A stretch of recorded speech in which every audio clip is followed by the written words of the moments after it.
मेरे अजीज दोस्तों और बुजुर्गों, मेरी आपसे भी शिकायत है। जब CAA-NRC का एहतजाज हुआ, आपने हिस्सा लिया? आपने लिया? जुलूस निकाले बीजापुर में?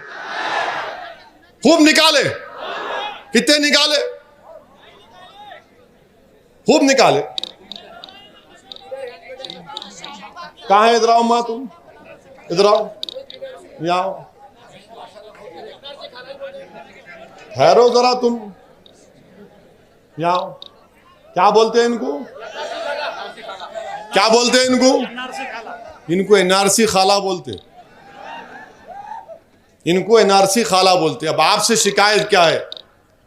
हम पूरे भारत में जुलूस निकाले, पूरे हर जगह पे पुरअमन प्रोटेस्ट हुआ,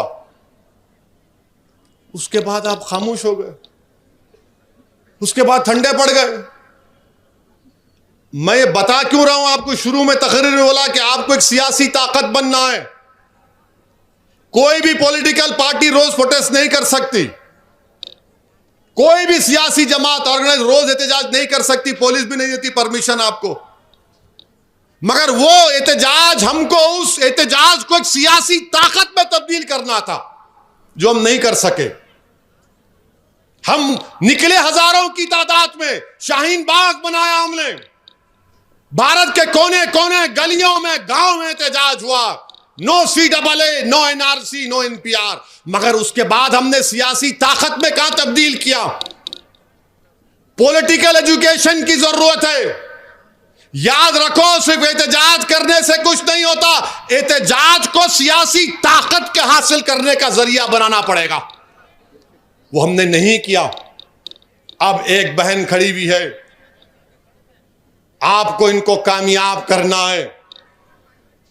मैं इसलिए कह रहा हूं कि भारत की पार्लियामेंट में मैं, इम्तियाज जलील साहब बैठे हुए थे और इम्तियाज जलील साहब ने मुझसे कहा, असद भाई आपकी तकरीर आएंगी, क्या करने वाले आप? मैंने कहा, इम्तियाज जलील साहब बैठो, अभी देखो।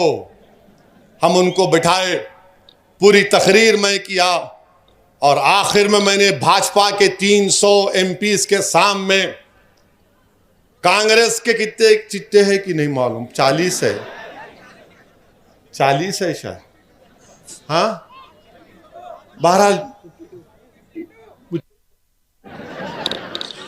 तो उनके सामने मैंने कहा कि महात्मा गांधी ने, जब उस वक्त तक महात्मा का खिताब नहीं मिला था, गांधी ने उस वक्त के वाइट साउथ अफ्रीका में, वहां पर गांधी ने उसके कानून के कहकर फाड़ दिया था कि यह कानून नाइंसाफी पर बना हुआ है।